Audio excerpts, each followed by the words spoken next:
నమస్తే, welcome to our channel. నేను మిషాల్ని.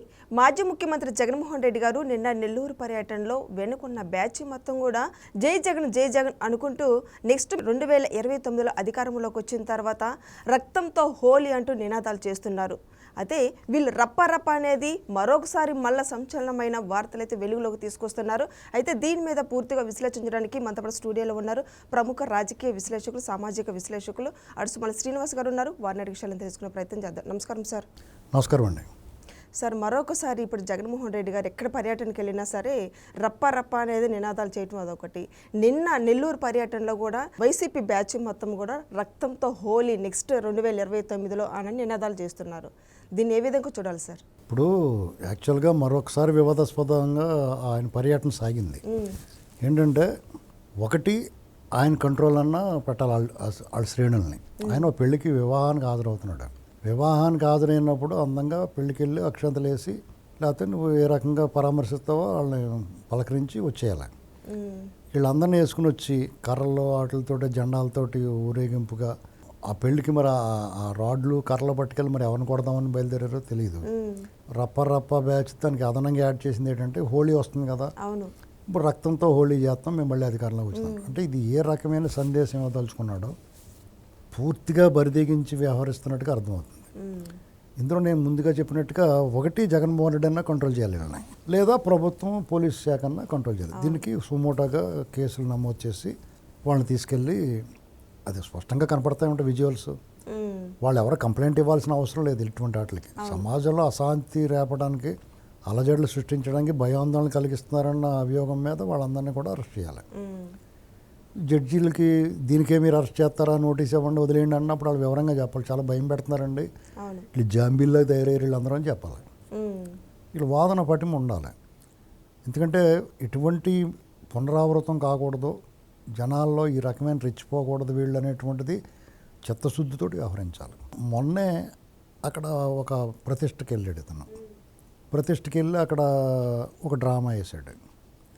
ఈ నాటకాలను అసలు అసహ్యం వేస్తుంది. ఇప్పుడు నువ్వు ఒక మతాన్ని ఆచరిస్తున్నావు, ఇతర మతాలను గౌరవిస్తానని నీ ప్రవర్తనలో ఉండాలి. కానీ నీకు ఇతర మతస్థులు ఇతర మతాల పట్ల నీ వ్యవహార శైలి వివాదాస్పదం. నీ ఏలుబడిలో హిందూ మతానికి చాలా అపచారం జరిగింది, అవహేళన చేశారు, అవమానం చేశారు, దేవీ దేవతల విగ్రహాలని ధ్వంసం చేశారు, సంప్రదాయాలను దొంగలో దుక్కావు, ఆచారాలని సంస్కృతిని నువ్వు విధ్వంసం చేయడానికి ట్రై చేసావు. ఎందుకంటే ప్రతిష్టాత్మకమైన తిరుమల తిరుపతి దేవస్థానంలో అన్నప్రసాదాలు, లడ్డూ ప్రసాదం, పరకామణి వీటిలో అన్ని వివాదాస్పద నిర్ణయాలు, అవినీతి అక్రమాలు చోటు చేసుకుని అరాచకం చేశారు, దైవద్రోహం చేశారు, దేవస్థానం ప్రతిష్టని దిగజార్చారు. అలాగే సింహాచలం దేవస్థానం అక్కడ ఏకంగా అనువంశిక ధర్మకర్తని చాలా అవమానపాలు చేసి ఆయన ఇబ్బంది పెట్టారు. ఎవరినో తీసుకొచ్చి అక్కడ పెట్టేసి మానస ట్రస్ట్లో చాలా దారుణాలు చేశారు. అంతేకాకుండా చాలా పురాతనమైన దేవాలయం రామతీర్థంలో రాముడి విగ్రహానికి తల తెగిపడినప్పుడు దాని మీద ఎవరు చేశారు, ఎందుకు చేశారు, ఏంటి అనేటువంటిది ఎవడో ఉన్మాది చేసి ఉండొచ్చు, నువ్వు చేసావని చెప్పరు. దాని మీద సరైన చర్యలు లేకుండా ఇది ఏంటని ప్రశ్నించే వాళ్ళ మీద కేసులు నమోదు చేశారు. నిన్న కౌన్సిల్లో సోమవీర్రాజు గారి మీద దాడికి వెళ్ళారు కదా, ఆయన మీద కూడా అప్పుడు తూతూ మంత్రంగా కేసు పెట్టారు. అప్పుడు చంద్రబాబు నాయుడు గారి మీద కేసు పెట్టారు. చంద్రబాబు నాయుడు గారు దాన్ని ఆ గుడి దగ్గరికి వెళ్తుంటే లారీలు అడ్డు పెట్టారు, ఆయన మీద కేసు పెట్టారు. ఆయన జై శ్రీరామ్ అనగానే గొంతులు పచ్చి వెళ్ళకేబట్టి అందరూ సైలెంట్ అయిపోయారు. లేదంటే దాన్ని పెద్ద ఇష్యూ చేసి మిఠాయి కింద వాడేద్దామని చూసారు కొందరు. అది అక్కడితో తగ్గొట్టాడు ఆయన. ఇవాళ మళ్ళీ చంద్రబాబు నాయుడు గారు వీళ్ళ శాస్త్రలో వీళ్ళ వికారాల్లో హిందూ మతం మీద జరుగుతున్న దాడి ఆయన ఒకసారి ఆ ఇష్యూ టేకప్ చేసి అసెంబ్లీలో మొత్తం బొమ్మ బయట పెట్టిన తర్వాత అందరూ కూడా సర్దుకుంటారు ఇప్పుడు. ఎందుకంటే కులాలు అయిపోయినాయి, ప్రాంతాలు అయిపోయినాయి. ఇక మతం ఇష్యూలో ఏదో రకంగా దూరేద్దామని చూసి వాళ్ళందరికీ ఈయన కట్ చేసాడు, తోక కట్ చేసాడు. చంద్రబాబు నాయుడు గారికి తోక కత్తిరించినట్టు తెలియదు ఎవరికైనా, అర్థమైందండి, అలా కత్తిరించాడు. ఇది వాళ్ళు తట్టుకోలేకపోతున్నారు. జగన్మోహన్ రెడ్డి కళ్ళ ముందు ఇన్ని మోసాలు, నేరాలు, ద్రోహాలు, ప్రజా వ్యతిరేక పాలకుడిగా ఉన్న తీసుకున్న ప్రజా వ్యతిరేక నిర్ణయాలు, దోపిడీ, డేలైట్ రాబరీ, మామూలు దోపిడీ కాదు, ఇలాంటివన్నీ చేసి కూడా నిస్సిగ్గుగా బయట తిరుగుతా మళ్ళా వస్తే నేను ఏం చేస్తానో అని భయాందోళనకు గురయ్యేలా చెప్తున్నాడు. ఇంకో పక్క గుడులు శంకుస్థాపనలో విగ్రహ ప్రతిష్టాపన కంటే వెళ్ళి అక్కడ హిందూ మతాన్ని ఆచారాన్ని వికరిస్తున్నాడు. దీనికి పరిష్కారం చట్ట ప్రకారం కూడా చూపించాలి. ప్రజలే చూసుకుంటారో వాళ్ళ పాపాన్ని వాళ్ళే పోతారని ఊరుకుంటే వీళ్ళన్నిటికీ అతి పాపాల భైరవుడు అంటారు వాళ్ళు ఏంటంటే దేవుడు డైరెక్ట్గా వచ్చి శిక్షించేదాకా వాళ్ళ పాపాలు చేసుకుంటూ పోతూనే ఉంటారు వాళ్ళు. కాబట్టి మనకు మన చేతిలో చట్టం ఉంది. ఈ రక్తంతో హోలీ చేయడం ఏంటి నాన్ సెన్స్. మీరు అలాంటి వాళ్ళే మాకు తెలుసు. మీరు రప్ప నరుకుతాం అన్నారు. మీకు అది కొత్తగా వచ్చిందేం కాదు, మీకు అభ్యాసం, అది మీకు అలవాటైన విద్య, అది మీకు తెలిసింది అదొకటే. పైగా ఇది కాకుండా ఇంకా చాలామంది తెలియదు ఏంటంటే వీళ్ళు రక్త తర్పణం చేస్తారో, రక్తంలో అన్నం కలుపు తింటారో, పేదవాడు రక్తంతో వాళ్ళు బతుకుతారు, అందులో అనుమానం లేదు. ఎందుకంటే మద్యం స్కామ్లు ఏంటి, ఇప్పటి వరకు ముడుపుల కేసే నడుస్తుంది. మద్యం స్కామ్లో వీళ్ళు పేదవాడు రక్తం పీల్చారు, అనారోగ్యం పాలు చేశాడు నకిలీ మద్యం, కల్తీ మద్యంతో. అది ఇంకా లైన్లో రాలేదు. ఢిల్లీ కేసులో కొట్టుపాటు దుప్పారు కేసులన్నీ. ఇన్నాళ్ళు లోపల పెట్టి, ఇన్నాళ్ళు ఎంతో లోపల పెట్టారు, నాళ్ళు లోపల దుప్పితే అప్పుడు కరెక్ట్ న్యాయం జరిగినట్టు. ఇప్పుడు ఈ జగన్ వదిలేయడానికి ఏదైనా స్కెచ్ ఏమో అది. ఒకవేళ అది దాన్ని అక్కడ వాళ్ళు వదిలేసి ఇప్పుడు మనం ప్రతిసారి ఏమంటున్నాం, ఢిల్లీ స్కామ్లో 150 కోట్లకి మీరు అంతమంది నాళ్ళు పెట్టారు, ముఖ్యమంత్రిని కూడా తీసుకెళ్లారు, ఈ ఏడు మోకాన్ని ఎందుకు వదిలేస్తున్నారని అడుగుతున్నాం మనం. అందుకని అది వదిలేస్తే ఇన్ని కూడా వదిలేయమన్నట్టుగా ఉంటుందనేమో మరి ఒకవేళ ఆ ఈడీ కట్టని. సిబిఐ ఈడీని పట్టుకు తినేస్తున్నాం కదా మనం. అందుకని మీకు లేదు అని చెప్పేసి సమన్యాయం పడిద్దాం. ఇక్కడ అలా దొబ్బదో. ఎందుకంటే ఇక్కడ సిట్ దర్యాప్తు బృందం వీళ్ళు ఎంత దొంగలో అనేటువంటిది నిరూపించారు. రాజ్ కసిరెడ్డిని బెయిల్కి పెడితే అసలు మొత్తానికి మూలం నువ్వే కదా, ఆర్కిటెక్ట్ నువ్వే కదా, ఇదంతా కూడా స్కెచ్. నీ తర్వాత ఏటుగాడు ఆడు నువ్వు అవినాష్ రెడ్డిని, ముప్పుడు అవినాష్ రెడ్డిని నువ్వే తెప్పించేసి పారిపోలో చేసావు, ఆడు దొరికిదాకా నీకు బెయిల్ రాదన్నారు. తపాలమని వచ్చి దొరికేసాడు. అంటే ఇటు బెయిల్ కావాలంటే ఆడు వచ్చి దొరికేయాలన్నమాట. ఈ పోలీసు వాళ్ళు ఎంత వెతికినా దొరకడం. ఆడు బెయిల్ కావాలి, నువ్వు రారా, నువ్వు వస్తే బెయిల్ ఇచ్చేస్తారంట అని చెప్పుకుంటాడు. చెవులు ఉన్నాయి. వచ్చేసాడు, రేపు మాపు మళ్ళీ బెయిల్ పెట్టుకుంటే సర్లేవయ్యా అని అనమాట. ఏం న్యాయం అండి ఇదంతా. అసలు ఏం జరుగుతుందో అర్థం అవ్వట్లేదు. దీన్ని బట్టి ఏమర్థమవుతుందంటే నువ్వేమైనా చేయి, శుభ్రంగా కొలగొట్టే డబ్బు గట్టను ఎవరికి ఎంత ఇవ్వాలని తెచ్చేయి, నువ్వు హ్యాపీగా ఉండు, ఎంత దాచుకో పక్కనే, అది పెట్టి బంగారం కొనేసుకో పెరిగిపోతూ ఉంటుంది, భూమి కొనేసుకో పెరిగిపోతూ ఉంటుంది, మిగతాదంతా జల్లే శుభ్రంగా. ఇదే కొన్నాళ్ళు జైల్లో ఉండు, వాళ్ళకి కూడా పడాయి, శుభ్రంగా చూసుకుంటారు. నీకు లక్ష సబ్బు ఇస్తారు ఒళ్ళు తోముకుంటానికి, ఫ్యాన్ పెడతారు, ఇంకా గట్టిగా పడితే చూసి చూడకుండా ఆ ఏసీ పెట్టి ఇలా తిప్పుతారు కొంచెం ఆ గదిలో పెట్టుకుని. లేదా ఇక్కడ పడుకోలేకపోతున్నానంటే ఆ రూమ్లో కూడా పడుకోబెడతాయి. ఎవరు చూస్తాడు వెళ్ళి. మంచి మటన్ అది వేరు ముక్కలు ఏరి పెడతారు, అక్కడ వండుతారు మాంసం అదని. వారానికి 2 సార్లు గిడ్లు అన్నీ వేస్తారు, అందులో మంచి అన్నీ ఏరి పెడతారు. సీరట్లు కలిసి అలవాటు ఉంటే గోడ అవతల నుంచి గరేస్తారు, లేకపోతే ఎవడొకటి జైలు పెడితే ఇచ్చేస్తాడు. ఏమీ లోటు ఉండదు వాళ్ళకి. పైకి వీళ్ళు ఎలాగ అడుగుతున్నారు, నాకు ఆ జైలు కావాలి ఈ జైలు కావాలి. ఇప్పుడు మనం ఏదైనా ఊరు వెళ్ళామనుకో, ఏ హోటల్ బాగుంటుందని అడుగుతాం కదా ట్యాక్సీ వాళ్ళని. వాళ్ళు ఏం చెప్తారు, పలానా హోటల్ బాగుంటుందని ఉంటాను అంటారు. అలాగే వీళ్ళు నా నెల్లూరు జైలు కావాలంటున్నారు, లేకపోతే ఆడు గుంటూరు జైలు కావాలన్నాడు ఎవడో. ఈ దగ్గర ఉంటే పొట్లాలు ఖలీల్ బాయ్ బిర్యానీ గట్ట తెచ్చి పెడతారండి. మన గవర్నమెంట్ ప్లేట్ రాజమండ్రి జైలు కూడా బాగానే ఉంటుందండి. వాళ్ళు అబ్బాయి ఆ హోటల్ కూడా బాగుంటుంది అన్నట్టు చెప్తున్నారు వాళ్ళు. ఎంత దారుణంగా ఉందండి, కామెడీ అయిపోయింది వీళ్ళ వ్యవహారం అంతా. చాలా సీరియస్ మ్యాటర్లు ఇవి, చాలా తీవ్రమైన నేరాలు ఇవన్నీ. తీవ్రమైన నేరాలు చేసి కరుడుగట్టిన నేరస్తుల్ని ఈ చట్టం హ్యాండిల్ చేసే విధానం చూస్తే కంప్లీట్ కామెడీ అయిపోయింది. ఎవడ విశ్వసించట్లా.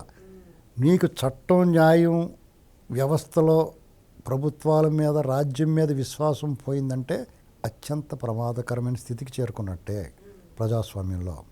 ఇది చాలా తెలియట్లేదు ఎవరికన్నా. తుఫాను ముందర ప్రశాంతతలా ఉంది. జెడ్ వాళ్ళు ఎప్పుడు కాబట్టి తిరగబడతారు. వీళ్ళు ఇంకా ఎవడికాడు ఆంధ్రప్రదేశ్లో ప్రత్యేకమైన పరిస్థితి. ఎవడికాడు ఆ రోజు పొద్దున్నే ఎక్కడ టిఫిన్ చేద్దాం, మధ్యాహ్నం లంచ్ ఎక్కడ, ఏ బిర్యానీ కావాలి, ఈ ఆలోచనలో కొంతమంది ఉంటారు. ఇంకొంతమంది అయితే ఏ మ్యాచ్ ఎక్కడ జరుగుతుంది ఏదో కొంతమంది ఉంటారు. కొంతమంది ఏ సినిమా హీరో ఉందో కలెక్షన్లు ఎంత ఈ గోల్లో కొంతమంది ఉంటారు. ఈ పొలిటికల్ వాళ్ళు ఏమో ఎక్కడంతో పెద్దామని చూసుకుంటూ ఉంటారు. ఎవరి దగ్గర ఏ కన్స్ట్రక్షన్ ఉందో అక్కడ నుంచి ఎంత రావాలి ఈ గోల్లో ఉంటారు. కాబట్టి వీళ్ళ ఆటలు సాగుతున్నాయి. ఆఫ్టర్ ఆల్ నేపాల్లో కూడా తిరగబడ్డారు జనం. బంగ్లాదేశ్ లాంటి ఒక మతతత్వంగా ఉన్న కంట్రీలో కూడా తిరగబడ్డారు. శ్రీలంకలో తిరగబడ్డారు. ఆర్థికంగా ఎంత వెనకబడిన దేశం. ఒక ఆంధ్రప్రదేశ్లో మాత్రం ఎప్పుడు తిరుగుబడాలో తిరగబడట్లే. ఇది వాళ్ళ దౌర్జన్యం. ఎందుకంటే జగన్మోహన్ రెడ్డి లాంటి ముఖ్యమంత్రి అయిపోయాడంటేనే అక్కడ ప్రజల తాలూకు మానసిక స్థితి అర్థం చేసుకోవచ్చు. దాని నుంచి వాళ్ళు తేరుకున్నారు అని తోసేశారు. అయినా సరే చైతన్యం లేదు వాళ్ళు. ఒకసారి మీరు ఓడించి పక్కన పెట్టడంతో ఆగలేదు, వాడు శిక్ష పడేదాకా ఎమ్మడబడాలి. ఇప్పుడు దొంగోడు దొరికిన వెంటనే అయిపోదు, వాడు దొబ్బేసిన సొమ్ము రికవరీ ఉండాలి కదా. ఇప్పుడు మామూలుగా నీదో వస్తువులు దొబ్బేసినా, బండి దొబ్బేసినా, వస్తువులు అనుకో, సపోజ్ నీకు 10 సవర్లు దొబ్బేశారనుకో, ఇంకొకటి దగ్గర నుంచి ఏదో ఒకటి తెచ్చేసి ఒక 7 సవర్లు 8 సవర్లు రికవరీ ఇచ్చేస్తారు కొంచెం ఇన్ఫ్లుయెన్స్ ఉంటే. ఇప్పుడు మన దూలిపాళ్ళి నరేంద్ర గారు ఇంట్లో దొబ్బేశారా, అండ్ అమ్మాలు పట్టేసుకున్నారు, అందరికీ పట్టుకుంటున్నారు, అలాగా పట్టుకోరు. ఇది కొన్ని కఠినమైన వాస్తవాలు ఈ మాట్లాడుకుంటే చిరాకు వస్తుంది, అందరికీ నచ్చదు, కానీ ఇది నిజాలు కదా. మీకు అలాగే పాలకులు, సామాన్య పౌరులు కూడా ఎప్పుడు కూడా అవేర్ అయి ఉండాలి. ఇలాంటి మనుషులు పచ్చి మోసాలు చేసి కూడా జగన్మోహన్ రెడ్డి లాంటి పూజలు, దొంగ పూజలు చేసి ప్రజలను భయభ్రాంతులు చేసి ఇలాంటివి రప్పరప్పలు ఆడిచ్చేవాడు, ఈ స్కాములు చేసి అది స్కీముల కింద మభ్యపెట్టి ఇలా చేసేవాళ్ళు పట్ల చాలా అప్రమత్తంగా ఉండాలి, ఎప్పటికప్పుడు తిరగబడుతూ ఉండాలి. అంతేగాని ఈ ఆఫీస్కి వెళ్తే మాకు పని అవ్వట్లేదు, బోరుమని చంద్రబాబు రావాలని, చంద్రబాబు ఎందుకు రావాలి, నీకు పని అవ్వకపోతే ఎందుకు చేయరు అని మోకం పగలగొట్టు ఒక ఇష్యూ చేయదాన్ని, అప్పుడు అందరూ చూస్తారు దాని ఇంకా. అప్పుడు దాన్ని నోరు మూసుకుని వెళ్ళిపోతే అటు అలా కూర్చుంటాడు. ఇది కొంచెం విపరీతమైన వాళ్ళ విపరీత ప్రవర్తనకి ఇదే పరిష్కారం. అవును సార్, నిన్న జగన్మోహన్ రెడ్డి గారు నెల్లూరు ప్రజలతో మమేకమయ్యి కూటమి ప్రభుత్వం అరాచక పాలన చేస్తుంది, ప్రజలతో నేను మీకు అండగా ఉంటానని జగన్మోహన్ రెడ్డి హామీ ఇస్తున్నారు. నిజంగా ఇది ఎంతవరకు వాస్తవం అంటారు? జగన్మోహన్ రెడ్డి మీకు అండగా ఉంటారంటలేదు, మీరు అందరూ నాకు అండగా ఉంటారా బాబుని బతిమాలుతున్నాడు అతను. ఏంటి నేను చేసిన దొంగతనాలకి, నేను దొంగతనం చేయలేదు, వాడు మంచివాడే, ఎర్రమొఖం ఉన్నాడు, ఎర్రోళ్ళ ఉన్నాడు అని చెప్పమని చెప్తున్నాడు. వాడు అందరికీ అర్థం, చాలేరా బాబు నీ మొఖం, నీ సంగతి అంతా మాకు తెలుసులే అని చెప్పేసి పోతున్నారు. కొంత వాళ్ళు కూడా ఉన్న ఉన్మాదులు ఎగురుతున్నారు. ఇక్కడ అతను ఏంటంటే ప్రజలకు అతను అండగా ఉండేది ఏంటండి, ప్రజల అండ కోరుకుంటున్నాడు అతను ప్రతిదానికి. రకరకాల కార్డులు వాడుతున్నారు, అతను కూడా నేరాలు చేసిన వాళ్ళందరూ కూడా కులం కార్డులు వాడుతున్నారు, మతం కార్డు వాడుతున్నారు, ప్రాంతం కార్డు, రకరకాల కార్డులు వాడుతున్నారు. కొంతమంది కొత్త ఆర్టిస్టులను దింపాడు, ఈ పార్టీ నుంచి ఆ పార్టీలోకి మారిన వాళ్ళు ఉన్నారు, లేకపోతే కొత్తగా పార్టీలు పెట్టిన వాళ్ళు ఉన్నారు. ఎప్పుడో జరిగిన జమానాలో జరిగిన విషయాల గురించి అటు తెలియనట్టు అవివేకంగా మాట్లాడతారు. విపరీతంగా ఉంది. వీళ్ళందరికీ ఏంటంటే వీళ్ళకి ఒక పరిష్కారం ఉంది. జమా జట్టీలు అంటే ఒక 50 మంది 60 మంది ఎంపిక చేసి వాళ్ళు పర్ఫెక్ట్గా పనిచేయాలి. అధికార పక్షంలో ఉన్న ప్రతిపక్షంలో ఉన్న ఎవడు ఏ పొరపాటు మాట్లాడినా సాయంత్రం ఇంటి ముందు ఉండాలి. వీళ్ళు మాట్లాడండి అని చెప్పి తీసుకెళ్ళి, శివాజీ సినిమా చూసావా, అందులో లోపల తీసుకెళ్ళి ఎర్రగొట్టేసి పంపిస్తారు. వాళ్ళు బయటికి ఇలాగా తింటుకుంటా బయటకు వస్తారు. అంత బాగా జరిగిందంటారు. అలాగే వాళ్ళకి ఎవరికి చెప్పుకోలేని విధంగా ఫుల్ కోటింగ్ ఇచ్చి పంపాలి. ఇది ఒక్కటే పరిష్కారం. ఇంక వేరే ఏ చట్ట ప్రకారం ఏ ప్రకారం వెళ్ళినా కానీ కోర్టులు వదిలేస్తూ ఉంటాయి, మళ్ళీ పెడతా ఉంటారు. 20 ఏళ్ళకి మళ్ళీ బ్యాడ్ మంచివాడండి అని వదిలేస్తారు, లేకపోతే 20 ఏళ్ళు అయిన తర్వాత కేసు మూసేస్తూ ఉంటారు. ఇవన్నీ చూస్తున్నాం మనం. కాబట్టి వాళ్ళ మీద మనకు అపోహలు వచ్చేసినాయి. కొన్ని కేసులు చూసిన తర్వాత బాధ అవుతుంది. కాబట్టి ఇది పరిష్కారం, దగ్గర దారి ఇది. ఇది ధర్మం వైపు నిలబడినప్పుడు ఒక్కొక్కసారి కొంచెం అడ్డదారిలో వెళ్ళినా కానీ పర్లేదని నా అభిప్రాయం పర్సనల్గా. దారిలో పెట్టాలి. ఇప్పుడు నోటుకొచ్చినట్టు మాట్లాడుతున్నారు, పచ్చి అబద్ధాలు మాట్లాడుతున్నారు. వాడికి నువ్వు ఏ రకంగా నువ్వు ఎదుర్కోలేకపోతున్నావు. అప్పుడు ఏం చేయాలంటే రారా బాబు అని చెప్పి 2 పీక్ పంపిస్తే దారిలోకి వస్తారు. Thank you sir.